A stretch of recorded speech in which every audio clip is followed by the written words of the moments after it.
Soy Adolfo Alvarado Belloso en el conversatorio virtual sobre temas procesales que realizamos desde la Academia Argentina de Derecho Procesal como tarea de extensión educacional de la maestría en Derecho Procesal de la Universidad Nacional de Rosario, de cuyas aulas se egresó nuestro invitado de hoy. Estoy hablando con el profesor Gabriel Di Giulio. Perteneció a la segunda cohorte de la carrera, una cohorte de todos alumnos del exterior, y tal vez la mejor de todas, porque fue la que produjo casi un 90% de egresados titulados con el grado de magíster.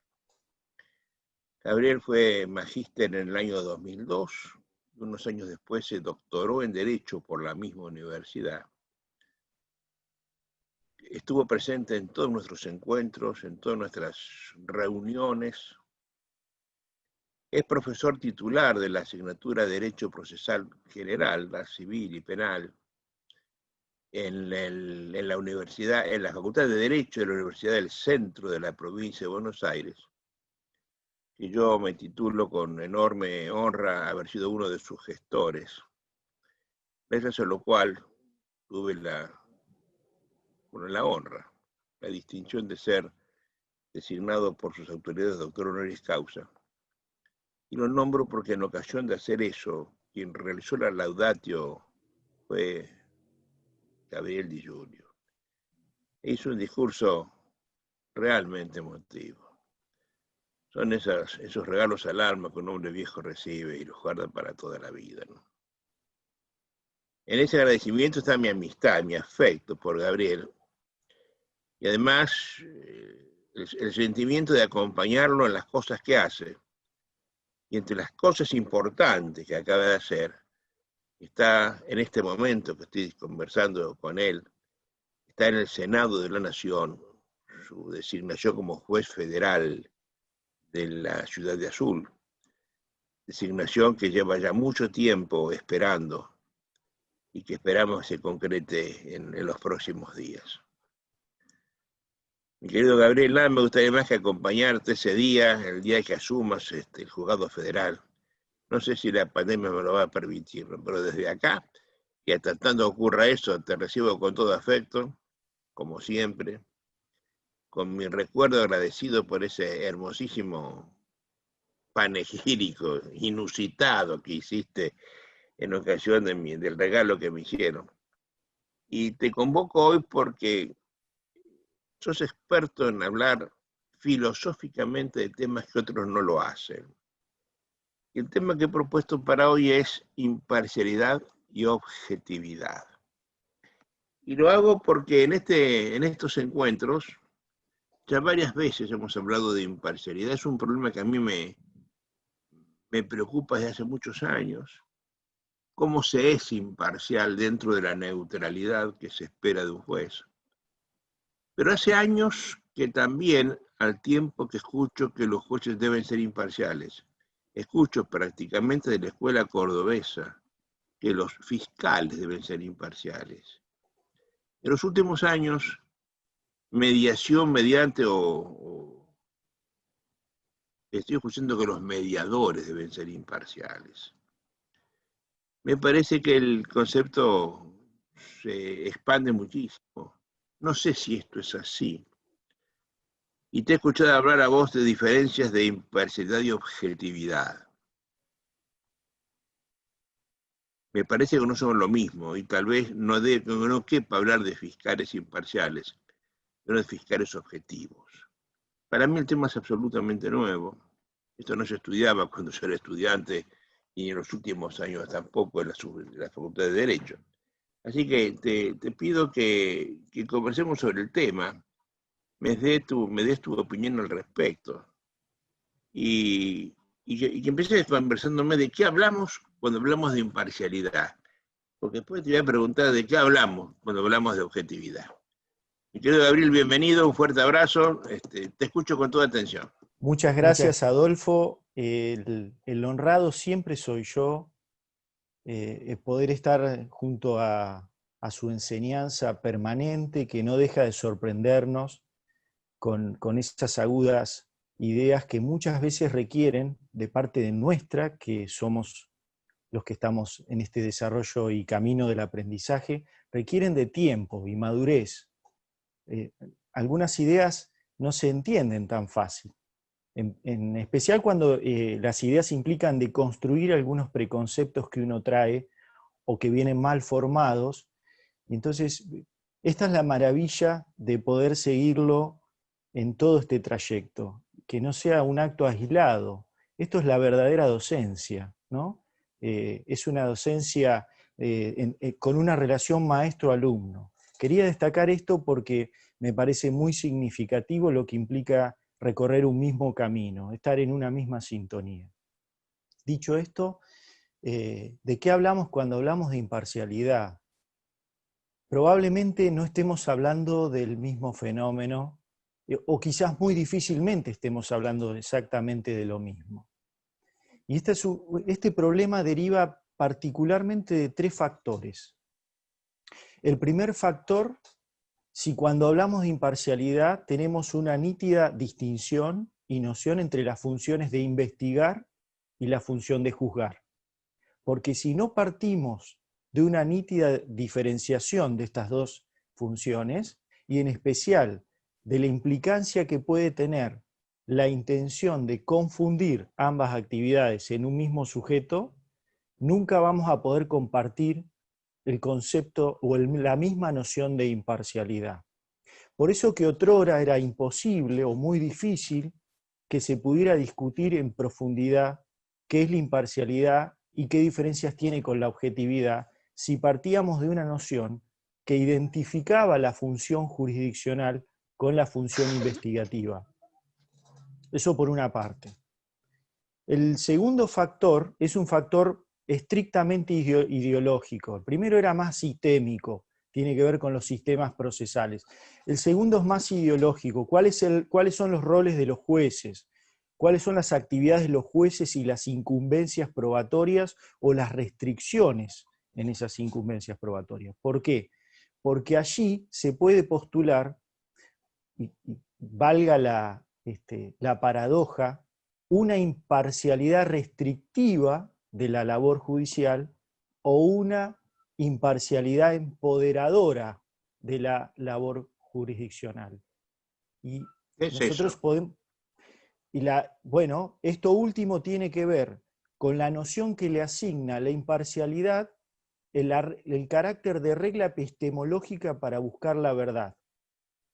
Entonces, toda una escuela sostiene que los jueces tienen que ser imparciales para buscar la verdad y que la imparcialidad es precisamente el criterio, la garantía epistemológica de corrección en la búsqueda de la verdad. El juez imparcial, el juez desinteresado, es el que puede ir a buscar la verdad porque él está desinteresado, o en todo caso su único interés es la verdad. Ese es un criterio empoderador, que lo que busca la imparcialidad es acompañar el ejercicio de poderes judiciales. Eso es En cambio, claramente lo que sostiene actualmente la Corte Constitucional de Colombia, donde uno de sus jueces establece varias veces sus votos que él se parcializa, en su imparcialidad se parcializa a favor de la verdad, lo dice abiertamente, ¿no? claro, entonces aparece esta noción que precisamente es negada por otra acepción de la imparcialidad que analiza una cuota, una condición que no tiene la primera, que es la neutralidad. Y esta condición es una condición restrictiva de la conducta del juez. No empodera, restringe, limita. Y me gustaría que podamos analizar en qué consiste esa limitación, porque precisamente uno de los embates que se le suele generar o dar a esta idea o noción de neutralidad es la llamada pasividad de los jueces. A mí me parece que es un gran equívoco, que la neutralidad no constituye una conducta pasiva, una pasividad. Por el contrario, es una conducta autorrestrictiva del juez, que tiene alcances realmente muy trascendentes en el proceso judicial. Ahora, esta noción, esta segunda noción, es una noción que contiene un elemento que la primera no, que es la neutralidad, lo que nosotros llamamos imparcialidad, que tiene una noción mucho más precisa en la relación entre el juez y las partes. Por eso es preferible hablar de imparcialidad, utilizar el neologismo antes que neutralidad, pero para entender adecuadamente de qué se trata, hablamos de una neutralidad. Neutralidad que va a mutar, se va a modificar, se va a perder cuando el juez esté en la oportunidad de tomar decisión, porque ahí la neutralidad la tiene que perder, claramente, pero que no la puede perder antes. Por eso es una condición dinámica, pero muy sensible. ¿Hay una relación de género-especie, Gabriel, allí? ¿Entre las dos nociones de imparcialidad o...? Y neutralidad. Entre imparcialidad y neutralidad. ¿Se puede ser imparcial sin ser neutral o viceversa? Bueno, el punto es desde qué noción estamos analizando la imparcialidad. Si es desde la primera, si es la noción que otorga facultades o que empodera a los jueces, la neutralidad no tiene nada que ver con la imparcialidad. De hecho, la neutralidad es la desidia de los jueces. Desde la otra noción, la noción que se integra con la imparcialidad, la neutralidad es una condición que lo que permite es proteger el funcionamiento interno de la imparcialidad. Es una pauta de corrección. ¿Por qué, Adolfo? Porque los seres humanos no somos imparciales por naturaleza. No somos imparciales, somos prejuiciosos por naturaleza. El ser humano tiene prejuicios y los prejuicios no solo derivan de ideas preconcebidas sobre personas, grupos, por ahí clubes Gustos de fútbol. sexuales, religión, política. Existe un prejuicio mucho más sutil, existe un prejuicio mucho más soslayado, que es el que surge a medida que empezamos a preconcebir ideas. Es decir, es el prejuicio que nace con la construcción del conocimiento. Cuando empezamos a conocer y a tomar posiciones, empezamos a generar prejuicios. No queridos, no son intencionales, pero existen. La manera de doblegarlos, bueno, hay varias pautas de corrección, pero una es la neutralidad, precisamente porque no somos esencial y sustancialmente imparciales. Tenemos que hacernos imparciales. Para eso tenemos que educarnos en el rol de la imparcialidad. Mejor, más que rol, yo diría que es una aptitud. Una aptitud y una actitud. O sea, no solo hay que tener, no solo hay que serlo, también hay que demostrarlo. Y allí la neutralidad juega un segundo factor, que es exógeno, que es garantizar a la sociedad, por lo menos desde la transparencia, la imagen que se genera de la justicia hacia la sociedad es precisamente de jueces imparciales, por la neutralidad. Ahora, la neutralidad implica reprimir mis impulsos. Ser neutral no es ser un desidioso, es contener mis impulsos que pueden contaminar el juzgamiento, aunque yo no quiera, aunque no sea mi intención. Yo analizo precisamente la defensa que se hace de la primera noción de imparcialidad, que yo llamo que la llamo acepción débil. ¿Por qué débil? Porque tiene los mínimos elementos estructurales de la imparcialidad: ausencia de interés e independencia. Y allí se agotó la imparcialidad. Pero no de prejuicios, independencia del mandamás o de toda obediencia debida, pero no de prejuicios. Claro, no tiene en cuenta condicionamientos preexistentes que hacen imposible el juzgamiento imparcial sin una conducta aséptica neutral. Porque precisamente el querer verificar conjeturas que el juez puede empezar a tener, cosa que ya es malo, la conjetura es un indicador de la pérdida de la imparcialidad, porque es un indicador de la existencia de prejuicios. Cuando el ser humano, juez, intenta verificar esas conjeturas, es porque ha perdido porque no tiene imparcialidad. Porque ya hay un interés que ha nacido, y como dice Damascan, esto lo explica muy bien, el ser humano tiende a ser mucho más cortés, mucho más receptivo con las evidencias que confirman nuestra previa y preconstituida idea, y mucho más estricto y crítico con aquellas otras evidencias que pueden negar o tirar por el suelo las ideas preconcebidas. Por eso el rol es tan delicado. La noción fuerte es la noción que integra un elemento más, que es un elemento de represión conductual. Es decir, yo tengo que reprimirme, como hago con la educación. Es decir, analicemos que los seres humanos sociales vamos evolucionando en nuestros vínculos sociales y en nuestra cultura, y eso permite que nuestros impulsos sean reprimidos por la educación. Uno no dice lo que quiere en cualquier momento, o por lo menos cuanto más educación tiene, mayor es la represión de los impulsos. Intenta resolverlo con la razón, pero no es solo la razón, también hay que entender que el juez como ser humano es un ser emocional racional, no racional. No es un sistema informático al que se le ingresan datos y por algoritmos o programas puede obtener resultados fríos. No, es un ser emocional que razona. Y los prejuicios también se Y que cimentan. razona a partir de la emoción. Sí, No es, sí, no es al revés, ¿eh?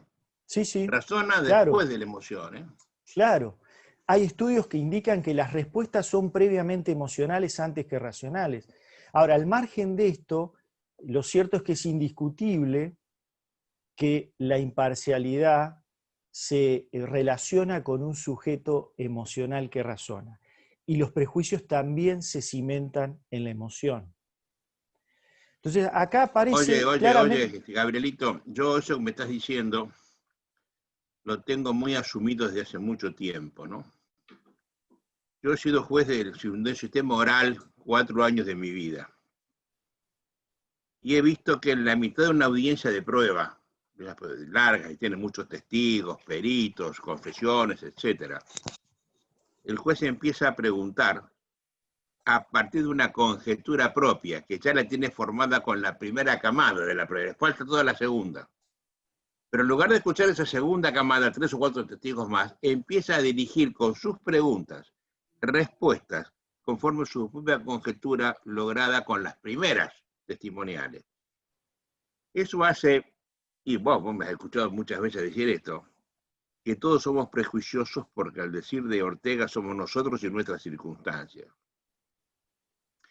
Y mi hija es juez, y le digo siempre que es muy difícil que ella pueda ser imparcial, porque tiene que desprenderse de todas esas cosas. Yo creo que todos somos prejuiciosos, estoy de acuerdo con eso. Y sin embargo yo a los jueces les estoy pidiendo una absoluta neutralidad, la imparcialidad que me estás hablando vos, ¿no? Pero para hacer eso, el esfuerzo es muy grande, porque hay que sacarse los sentimientos que tenemos adentro del pecho que no son controlables por nadie. Claro. A mí hay cosas que me gustan mucho, que me gustan poco, que no me gustan y cosas que me disgustan. Y si fallo lo que me gusta conforme me gusta es una cosa, si fallo lo que me disgusta conforme a lo que me disgusta, no estoy haciendo mi papel bien hecho, ¿no? Por eso le digo a mi hija, hay que fallar lo que me disgusta cual si me gustare. Y esto es muy difícil, ¿no? O sea, te estoy dando toda la razón del mundo con esto, ¿no? Es Lo muy estás definiendo difícil, muy bien. Te sigo escuchando con atención. Sigamos, por favor. es muy difícil al punto que quizás en el plano de la realidad tengamos que hablar, antes que de una imparcialidad, de una pretensión de imparcialidad.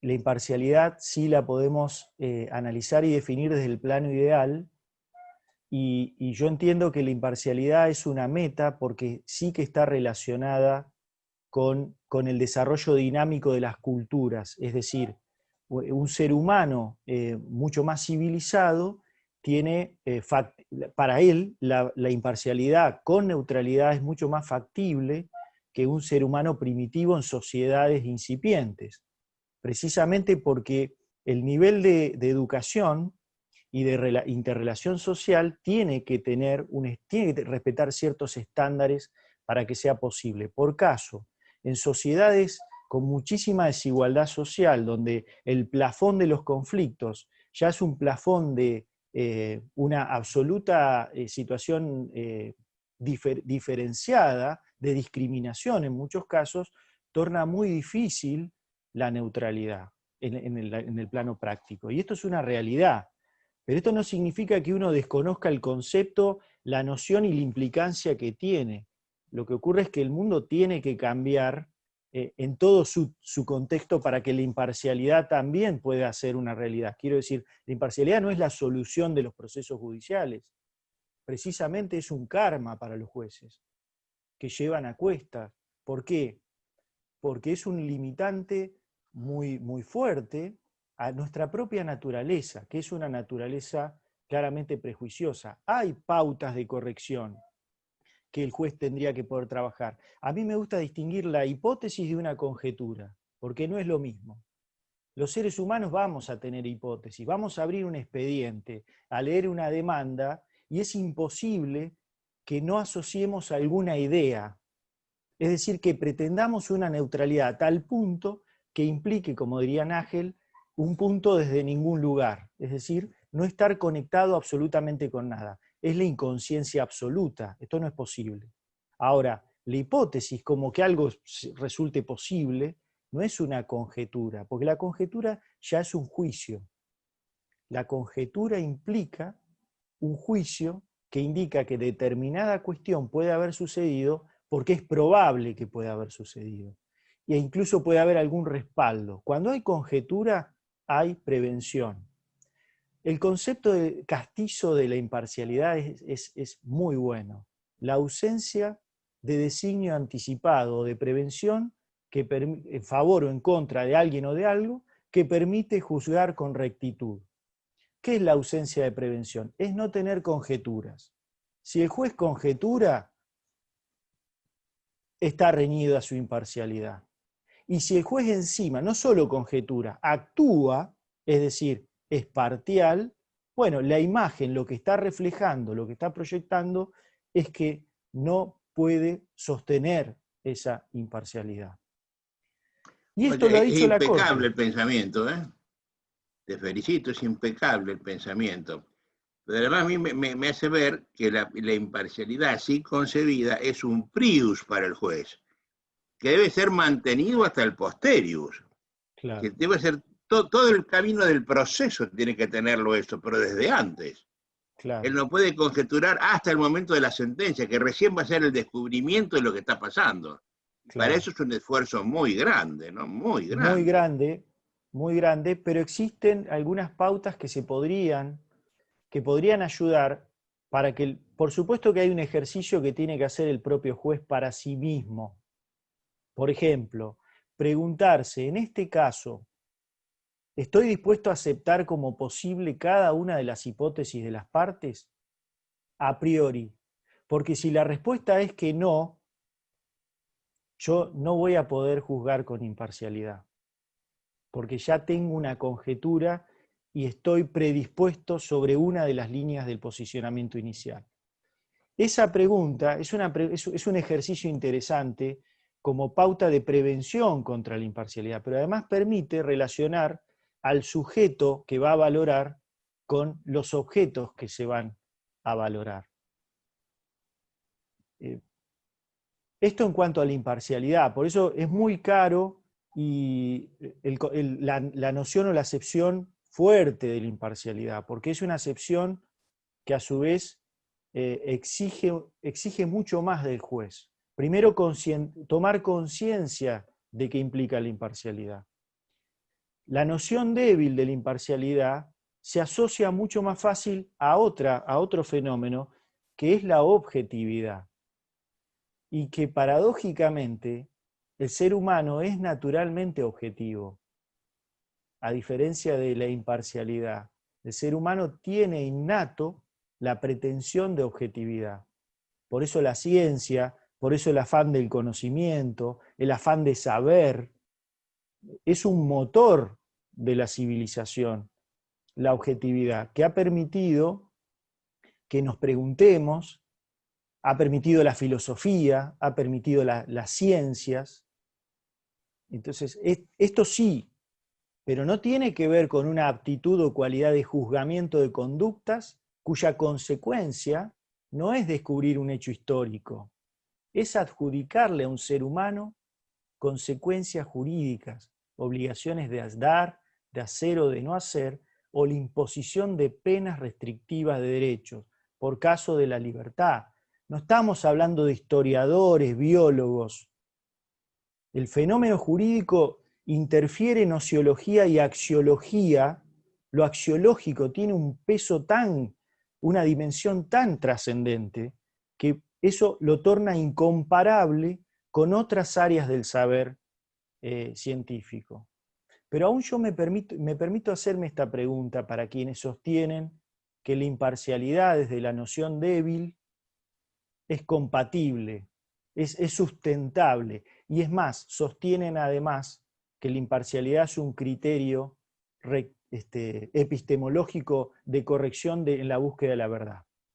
Aún suponiendo cualquier ámbito de las ciencias duras si se quiere, ¿es factible pensar desde el punto de vista científico que quien realiza una investigación, pongámosle desinteresadamente, cuestión que voy a objetar también desde el punto de vista del conocimiento, es factible que alcance con la autocalificación del propio investigador? Vale decir, que quien realiza una investigación o una carrera de posgrado y haga su tesis luego de su investigación, se autocalifique y obtenga su grado académico solo porque él, que ha sido el investigador, considera que su investigación es correcta, que los hallazgos son hallazgos ciertos.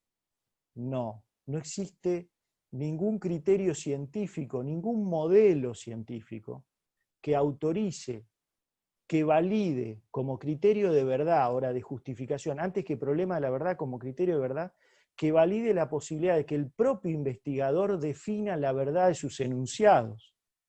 Siempre queda sujeto a la evaluación de otros.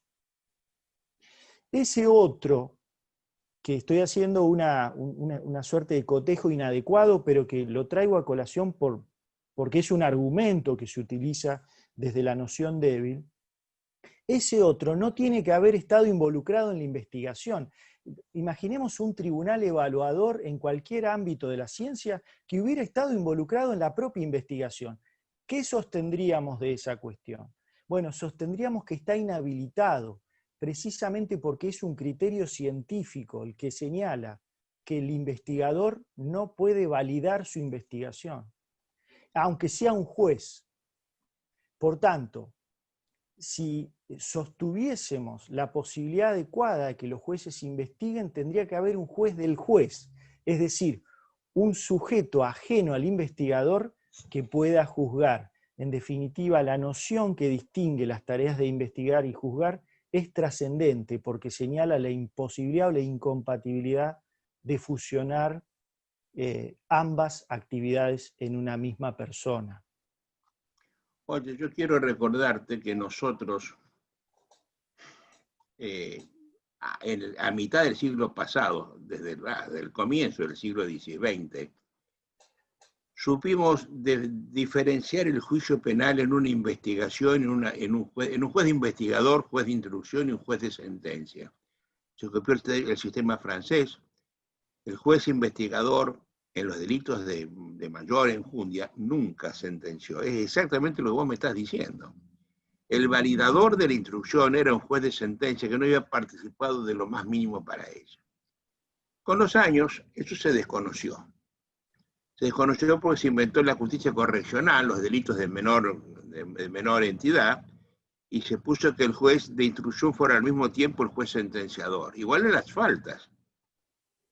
Igual está ocurriendo en la justicia civil, particularmente en la justicia oral, donde se está haciendo desde hace ya 60 años que el juez de la inmediación, el que ve las partes, el que hace la conjetura y que se enamora de las partes con sentimientos propios respecto del tema, es el instructor, resulte sentenciando.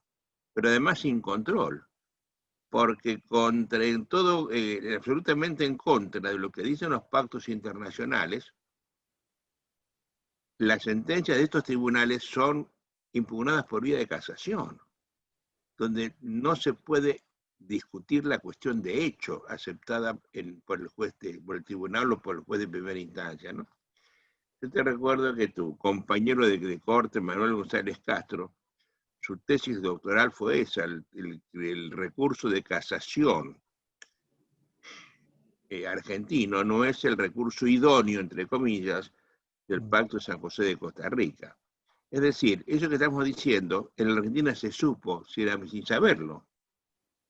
Esa es la razón por la cual, desde el caso Fratricelli, la Corte distinguió la instrucción de la sentencia e hizo que una Cámara de Apelaciones que había intervenido en la confirmación del auto de procesamiento, porque tenían que haber dicho en ese momento que había una plena prueba de la existencia del hecho y una semiplena prueba de la autoría, no podía fallar luego como convalidador de la sentencia de condena, porque ya había hecho un approach a la idea de autoría, ¿no? O sea, estamos poniendo en blanco y negro lo que siempre se olió en la Argentina y que en los últimos años, tal vez eficientismo mediante, estamos desconociendo. Lo que te felicito porque hace de enorme actualidad esta conversación.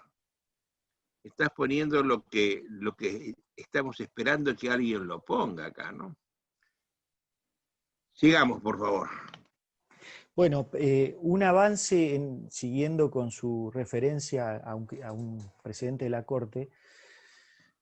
Corte Nacional generó un avance importante y con dos precedentes, año 2004, año 2005, el primero fue el presidente Quiroga, y fundamentalmente el segundo, que es el presidente Llerena, donde ahí la Corte introduce un término que quizás desde el punto de vista técnico, por lo menos desde el manejo conceptual que yo estoy haciendo en particular, no sea el más conveniente, pero claramente ha sido un gran avance, que es esta noción de la imparcialidad en su aspecto subjetivo y la imparcialidad objetiva, o en su aspecto objetivo. Esto es, la imparcialidad para el juez, es decir, para sí, para el sujeto que valora para sí, y la imparcialidad como conducta. Porque ¿qué es la imparcialidad objetiva? Es la conducta del juez. Es decir, ¿el juez se comporta como un sujeto imparcial o el juez se comporta de modo tal que genera una razonable duda acerca de su imparcialidad? Porque si genera una razonable duda, las partes tienen derecho a recusarlo. No porque estén frente a una afrenta judicial o tengan algún cuestionamiento sobre el magistrado, de ningún modo, porque precisamente está en tela de juicio la propia imparcialidad. Y eso lo reconoce la Corte en un precedente muy meduloso y además muy interesante porque muestra en realidad que la noción débil no es una noción que requiere por lo menos corrección. Y eso lo entiende la Corte no porque sostenga o defienda la noción fuerte o la acepción fuerte de la imparcialidad, pero lo que la Corte está haciendo es señalando que existen factores de corrección a la noción débil de la imparcialidad. Es decir, no alcanza con el desinterés que queda en la estricta esfera del magistrado y con la independencia. La imparcialidad tiene trascendencia. La imparcialidad es una de las garantías que todos los ciudadanos o la sociedad podemos deparar del funcionamiento de nuestro sistema de justicia. Entonces, la imparcialidad no solo es una cualidad de juzgamiento hacia adentro para las partes, también es una condición necesaria para la idea y funcionamiento del proceso republicano y democrático para nuestras sociedades. Eso es lo que está diciendo la Corte y me parece que es un inmenso avance en esta noción que tiene mucho más que ver con una realidad que se construye en el ejercicio de la función de juzgar y no que se tiene como un don que alguien nos regala o que nos adjudica por ocupar el lugar de magistrados. Esa es una cuestión, me parece también trascendente. Ahora, visto así, aún la noción débil, con la corrección que la Corte ordena y dispone a partir del presidente Llerena, nos obliga necesariamente a reevaluar el distingo entre la imparcialidad y la objetividad. Y en todo caso, ¿qué es la objetividad? Si le parece, voy a Por favor. hacer algún comentario sobre eso. En primer lugar, parece irrisorio y yo a priori descarto que sean lo mismo. Aun cuando puedan existir nociones de ambos conceptos que se asemejen, y de hecho sucede así, hay algunas de las nociones de la imparcialidad se asemejan a algunas de las nociones de la objetividad, como desinteresado, desapasionado, pero que nada tienen que ver con los fenómenos en sí y desde el punto de vista jurídico. No tendría sentido que sean lo mismo además, porque si son lo mismo en realidad podemos prescindir de uno de los conceptos. ¿De cuál quiere prescindir? ¿De la imparcialidad o quiere prescindir de la objetividad? El problema ahora es que si no distinguimos, vamos a quizás a generar un problema muy serio, porque como voy a tratar de demostrar o de señalar, reseñar brevemente ahora, el problema no radica en la diferenciación entre ambos conceptos, sino que radica en el carácter excluyente que tienen ambos conceptos. Es decir, son cualidades excluyentes, esto implica que una persona que pretenda una cualidad no puede ejercer o ostentar la otra cualidad. Y el problema de esto, el costo que esto tiene en la praxis, es que prevalece casi siempre eso que traemos innatamente, que es la pretensión de objetividad. Me atrevo a sostener titularmente que, por lo menos en Latinoamérica, tenemos una preponderancia de jueces con pretensión de objetividad, pero tenemos grandes dificultades con la imparcialidad. ¿Qué es la objetividad? Bueno, la objetividad es una cualidad del conocimiento. Para ser estricto, es una pauta de corrección en el conocimiento. Por eso es una regla epistemológica. Implica que en el proceso de conocimiento, donde vamos a pasar desde la ignorancia hasta el saber y la formulación de nuevas preguntas, los objetos, que es todo aquello que uno trata de conocer, lo que está fuera de mí, los objetos tienen que ser revelados a través de proposiciones en función de aquello que los objetos nos dicen que son, y no en virtud de mi propio sentir o querer. Por eso que la objetividad es una noción que surge con la filosofía tempranamente, y la Edad Media la discutió, digamos, la tuvo en el clamor de las discusiones, que es el objetivismo versus la subjetividad. No vamos a entrar en este dilema que obviamente escapa a mis posibilidades, por cierto, pero sí puedo analizar que la objetividad es una pauta de corrección en todo proceso de conocimiento, que es lo que llamamos investigación. En una investigación, la garantía ciudadana que tenemos cuando el investigador es el Estado es la pauta de la objetividad. Es reposar, es dar credibilidad a esa actividad que además la vamos a poder verificar o la vamos a poder revisar a partir de una labor que no esté atada a los intereses y pensamientos e ideas propias que no estén reveladas con evidencias. Es decir, que la evidencia o la prueba es un término complejo, usted nos lo ha enseñado, la evidencia como resultado valorable está amparado o radica en un vínculo de la racionalidad que es susceptible de ser verificado. Por eso que la investigación tiene básicamente dos momentos. El momento del conocimiento, que es para sí. Usted conoce para usted. Usted investiga y conoce para usted. Luego está el momento de la validación. Hay que exponer las razones para convencer. Y esa tarea es una tarea que se rige por una regla que es la regla de la objetividad, por una pauta, perdón, que es la pauta de la objetividad. Ahora, la objetividad exige conducta activa. Si yo quiero ser objetivo, tengo que ser activista.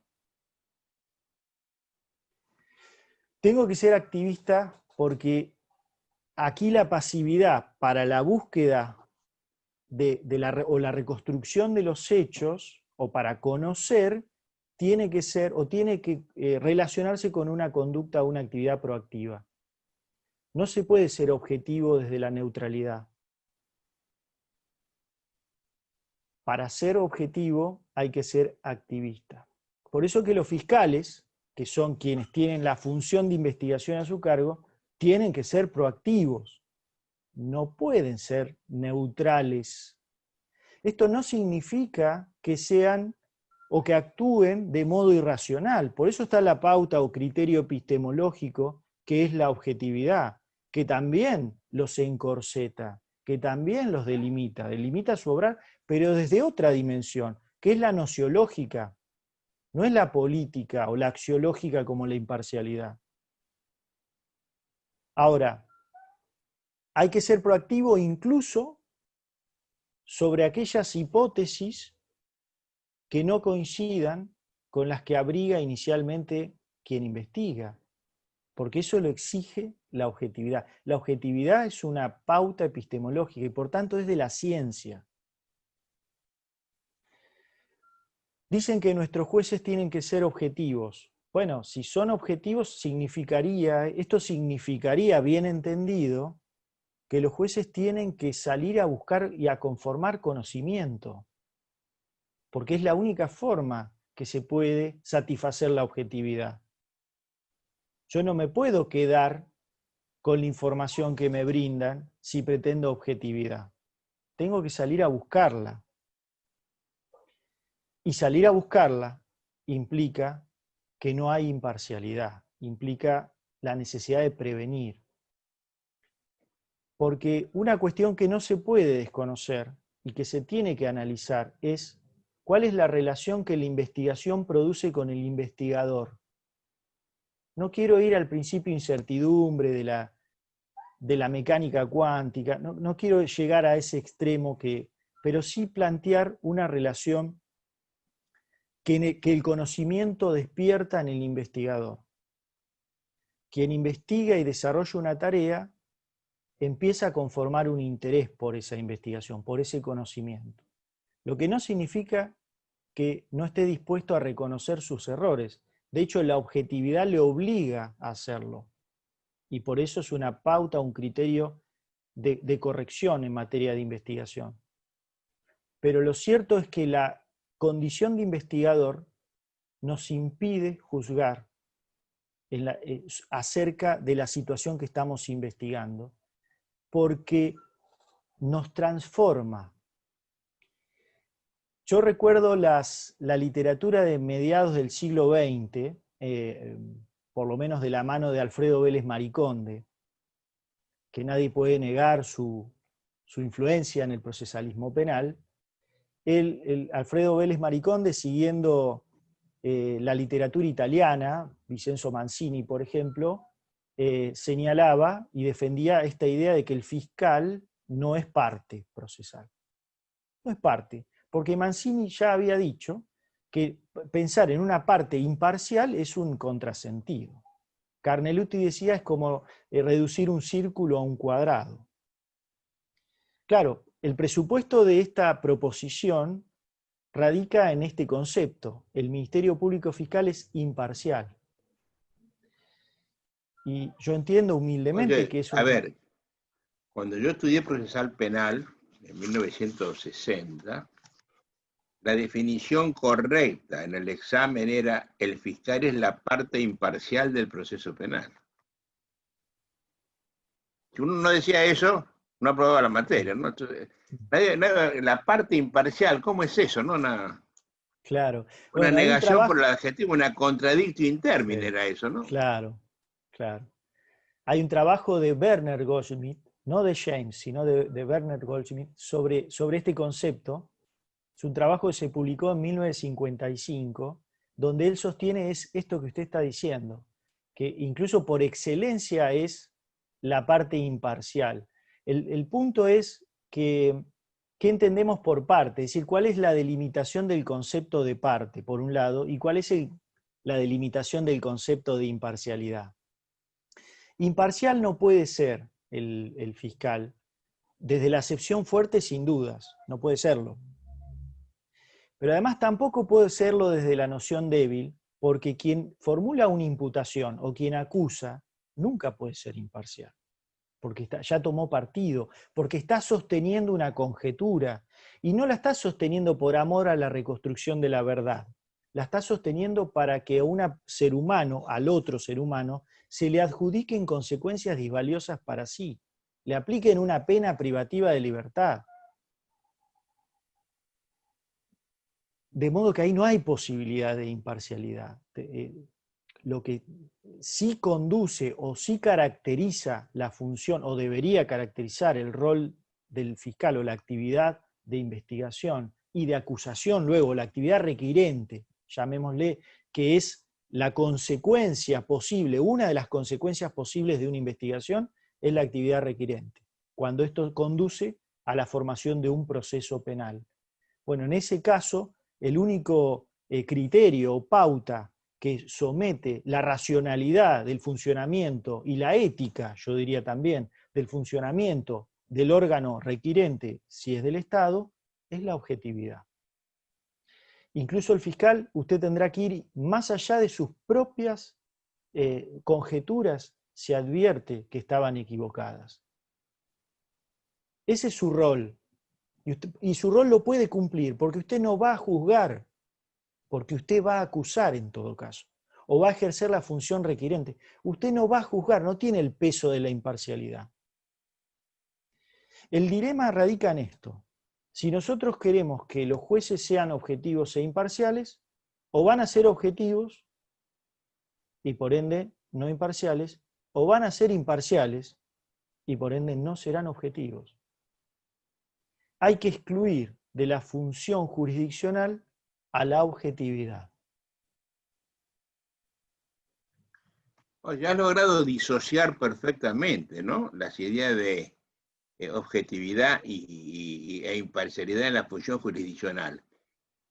La pregunta final para entender todo esto, ¿eso provoca un vaciamiento de la actividad de sentenciar? Esa sería una pregunta que hasta podría hacerse retóricamente, ¿no? Yo creo que no, que la respuesta es no, y lo voy a tratar de reseñar brevemente. ¿Por qué? Existe algo que nosotros estudiamos en derecho procesal, pero que nos precede al procesalismo, que son los llamados sistemas de valoración de la prueba. Vamos a tomar un ejemplo, la sana crítica. La pregunta es, ¿qué es la sana crítica como sistema o qué le aporta al juez como sistema de valoración de la prueba? ¿Qué le dice al juez? Bueno, le dice y le aporta criterios de valoración. Usted no puede hacer lo que se le antoja. Usted tiene libertad, no está atado a la ley, o está atado menos a la ley, porque tengo para mí que la sana crítica es un sistema de prueba legal morigerado, pero esto es otra discusión. Ahora, lo que le dice al juez, usted tiene cierta libertad, pero esa libertad no implica subjetivismo. Por el contrario, le dice, esa libertad implica que usted tendrá que realizar un juzgamiento dentro de las reglas de la racionalidad y del derecho. ¿Cuáles son Y las de la reglas de la lógica. racionalidad y de los principios de la lógica? Que son, como decía Couture, son estáticos, podríamos decir hasta pétreos, las máximas de la experiencia, que son dinámicas, y el saber común, el saber general que usted tendrá que aplicar, además del conocimiento jurídico. Le está diciendo la valoración que usted haga de las pruebas tiene que ser una valoración racional, pero además le exijo la justificación de la decisión, que es una pauta muy fuerte para el sistema de sana crítica porque somete la justificación al escrutinio de otros. Yo le pregunto a usted, Adolfo, ¿qué necesidad hay con este sistema de apelar a la objetividad? ¿Hace falta la objetividad para el juez? Si él tiene las máximas las máximas de la experiencia, las reglas de la lógica, tiene criterios racionales de valoración y además el deber de justificar. No hace falta la objetividad, porque en realidad lo que la sana crítica le está diciendo al juez, hablo ahora de este sistema en particular, es que su juzgamiento se asemeje a un conocimiento con objetividad, pero no le exige proactividad. Por eso que es preferible el sistema de valoración que apelar al criterio de objetividad que está asociado a la proactividad. Y es más, si los jueces tuvieran que ser objetivos, ¿por qué voy a pensar en sistemas de valoración de la prueba? La objetividad me da la respuesta sobre cuáles son los mecanismos de valoración de la prueba. No necesito de los sistemas de valoración de la prueba si quiero un sistema de prueba racional. Pero me gustaría extender un poquito el análisis y pensar en otro sistema de valoración. Oye, con eso quiero unirlo también, para quien me esté escuchando, con las reglas de la cara de la prueba, que eliminan la objetividad, porque lo que hacen las reglas, que no son reglas para que las partes sepan quién debe probar, sino que sepa el juez quién debe perder o ganar conforme las pruebas existen o no, hace que el juez no pueda ser objetivo, no sabe investigar nada. Claro. Si no hay prueba, tiene un mandato de cómo sentenciar. Claro. Tienes que unir esos dos conceptos también. La valoración judicial, en este caso, está sometida a dos grandes reglas: el sistema de valoración de la prueba y las reglas del derecho, que le fija presunciones legales, criterios de exclusión probatoria y reglas de la carga probatoria, por ejemplo. Entonces, esto implica que la objetividad no tiene lugar y no hay vaciamiento de la función, porque la función tiene suficientes elementos y criterios de desenvolvimiento adecuado para considerar que es un juzgamiento dentro de las reglas de la racionalidad. Ahora, ¿qué pasa con otro sistema? Por ejemplo, el de las íntimas convicciones. Es un sistema de jurado clásico. ¿Qué lugar tiene este sistema? ¿En qué lugar tiene la objetividad para este sistema de valoración de la prueba? No tiene ningún lugar. Porque, más aún, prescinde de los criterios de justificación. Los veredictos de los jurados de corte anglosajón son veredictos que se reconocen en reglas muy fuertes de derecho, algunas que a mi modo de ver son mejores y mucho más correctivas que las reglas que rigen para los jueces técnicos. Por ejemplo, las reglas y el funcionamiento de la etapa de admisibilidad de pruebas, que es una fase disociada de quien va a valorar las pruebas. En el sistema del jurado, quien valora la prueba no es el mismo órgano que el que la admite o la desestima. Y esa escisión es muy trascendente para poder preservar o mejorar las posibilidades de un juzgamiento con equidistancia.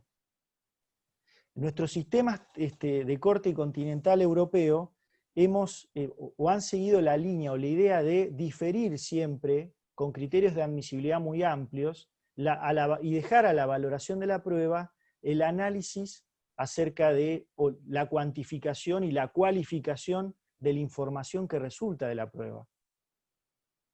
Y esto genera mucha interferencia en la asepsia necesaria para valorar. En cambio, el sistema del jurado es un sistema de discusión estricta, técnica, ante juez técnico, acerca de cuál es la calidad de la información que se tiene o se puede introducir al debate, para que esa información no contamine al jurado. Ahora, ¿qué lugar tiene la objetividad en el veredicto del jurado popular? No tiene ninguna, y el sistema funciona sin vaciamiento, aun cuando a algunos pueda gustarle más o no la ausencia de motivación del veredicto, y esto es otra cuestión, lo cierto es que el sistema ha demostrado que puede funcionar y muy bien, o por lo menos en niveles y estándares 800 equivalentes. años en un montón de países. Oye, a mí no me preocupa la falta de motivación, como sí a los argentinos en general, ¿no? Acostumbrados a la motivación de la sentencia unipersonal. Pero acá a mí me parece que eso queda subsanado, cumplido, eh, con la unanimidad de 12 opiniones. Porque lo importante en esto no es que haya mayorías simples o calificadas. El jurado en Panamá son 7 personas y 4 contra 3 te mandan preso. El jurado en Brasil son 7 y 5 contra 2 te mandan preso. Con la diferencia que en Brasil, el jurado, si el juez no está de acuerdo, puede vetarlo al veredicto y mandar a nuevo juicio con nuevo juez y nuevo jurado. Pero eso no lo entendemos en la Argentina, ¿no? Queremos que los jueces, que los jurados, que son plomeros, que no pueden ser abogados por ley, validen o que justifiquen su posición, no pueden hacerlo. Eso es lo que nunca se entendió en la Argentina, ¿no? Lo que importa es que haya 12 unánimes respuestas. Y de eso es muestra cabal la película hermosísima que se llama 12 hombres enojados, 12 hombres en pugna, aquella versión de blanco y negro que hizo Henry Fonda sobre un jurado metido de 2 horas en una pieza para que de verdad cómo funciona la deliberación, que a mí no me asegura nunca la presencia de 3 jueces o de más jueces en un tribunal, ¿no? Te lo dije al margen esto, porque nunca se dice, pero ya que lo nombraste, Claro. oye, estoy muy contento con esto, ¿no? Me gustaría que hiciéramos, estamos llegando ya al final de esto, por el tiempo transcurrido, que me pasó volando a mí esto. Hacemos una raya. Vamos a decir ahora resumidamente qué es una y qué es otra, y por qué uno no va con la otra, y por qué los fiscales y los mediadores no son una cosa ni la otra. Hacemos un raconto pequeñísimo de esto para que quede como final de este encuentro. Perfecto, ¿cómo no? La imparcialidad es una cualidad de juzgamiento que favorece o permite el juzgamiento con rectitud, la tarea de juzgar con rectitud. Tiene una función interna que es precisamente preservar esa aptitud a través de una nota distintiva que es la neutralidad. La neutralidad no es pasividad, sino que implica una represión conductual del propio magistrado. Y tiene una función externa que se proyecta a toda la sociedad, desde que es la garantía o una de las garantías que permite asegurar que el funcionamiento del sistema de justicia es un funcionamiento que respeta o que abastece la imparcialidad. La imparcialidad es incompatible con la tarea de investigar, porque investigar implica generar conjeturas a partir de las cuales se intenta lograr el conocimiento. En tanto que la imparcialidad es la ausencia de prevención, que es precisamente el concepto que define la conjetura. La conjetura y la tarea de investigar es incompatible con la imparcialidad. ¿Por qué? Porque para investigar se requiere ir a buscar el conocimiento. Hay que salir a buscarlo el conocimiento. Hay que tener una actitud proactiva. Esa es la esencia de la investigación. El criterio de corrección en esa proactividad es la objetividad, que implica, es un criterio científico, que implica que la investigación se tiene que conducir por los términos de la evidencia y no por los intereses meramente subjetivos o las ideas preconcebidas, inverificables, que pueda tener un sujeto que es el investigador, ese que se relaciona con la investigación. Por consiguiente, no se puede juzgar con imparcialidad y objetividad. Tampoco se puede investigar con ambas cualidades. Quien acusa, quien pretende que alguien se lo o imputa o pretende que a alguien se le aplique una pena, no es imparcial. Su propia actividad niega la posibilidad de la imparcialidad. Es un contrasentido. El gran dilema que producen estos términos radica en el carácter excluyente que tienen, precisamente porque la delicada función de juzgar se tiene que rodear de esta aptitud que, como dije inicialmente, es un karma para el juez. Es un gran dilema que él debe corregir permanentemente y conscientemente para preservarlo. Debe serlo, pero además debe demostrarlo. Ambas situaciones son trascendentes. Cuando hablamos de un fiscal, hablamos de una parte procesal que tendrá que ser objetiva, y si no es objetiva, estará desempeñando inadecuadamente su función. Pero no le podemos exigir imparcialidad. Esto es un contrasentido. Cuando analizamos la función de nuestros jueces, tenemos que evaluar y tenemos que considerar cuánto o en qué medida han ejercido su función con imparcialidad, o en qué otra medida se han desempeñado sin imparcialidad, aunque con pretensión de objetividad.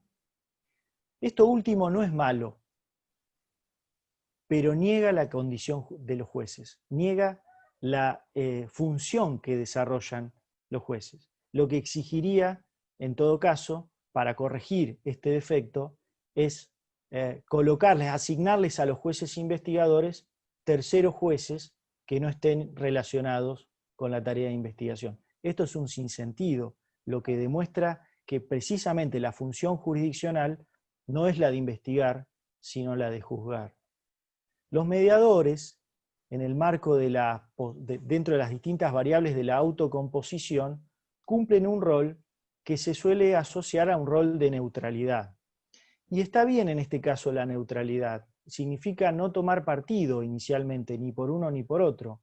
Sin embargo, la neutralidad per se no es la imparcialidad. La neutralidad es un elemento de la imparcialidad. Es una condición de algo mucho más amplio y mucho más caro cuando hablamos de juzgamiento. Entonces, es posible sostener que los mediadores desarrollen su actividad con neutralidad. No podemos decir que sean imparciales, porque ellos no van a juzgar y además van a interactuar con las partes tomando conocimiento de distintas posiciones, y naturalmente ese rol y el objeto de ese rol, que es la autocomposición, no está relacionado ni vinculado con la actividad de heterocomposición. Es decir, hay que entender que la autocomposición, aún con la intervención de un tercero, no está relacionada, no es identificable con la heterocomposición, que es el rol que ejercen preponderantemente los jueces. Perfecto, ¿no? Una frase final.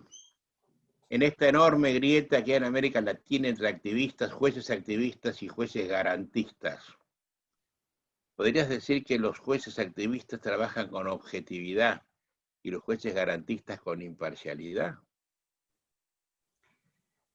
Sí, sí. Sí, es uno de los aspectos de las consecuencias que tiene precisamente esta distinción, es advertir que el activismo está enfocado especialmente en la objetividad. Y para eso lo que hace es limita o prescinde de un contenido fuerte de la imparcialidad, la subordina en todo caso. El garantismo lo que hace es, a la inversa, es privilegia una noción fuerte de la imparcialidad a una costa de reprimir la propia esencia humana de los jueces en pos de una meta que es precisamente preservar un modelo de juzgamiento acorde a la idea de proceso. Esa es una de las consecuencias que uno puede realizar, ¿no? Puede analizar. Oye, esta charla puede ser fundacional en este sentido, ¿eh? Nadie ha visto que la diferencia esencial, óntica, que existe entre garantistas y activistas radica precisamente en el concepto de imparcialidad que uno tiene y el otro no, o viceversa, ¿no? Oye, Gabriel, he disfrutado muchísimo esta conversación, he aprendido de ella. Te felicito. Muestra el nivel de tu culturosa inteligencia. Y el reflejo de lo que sos, ¿no? Te lo agradezco infinitamente. Te doy un fuerte abrazo y espero ansioso la designación que llegue pronto Así podemos vernos en tu ciudad. Un abrazo fuerte, mi querido Gabriel, Un y gracias abrazo por grande. todo. Gracias a usted, un abrazo grande. Chao.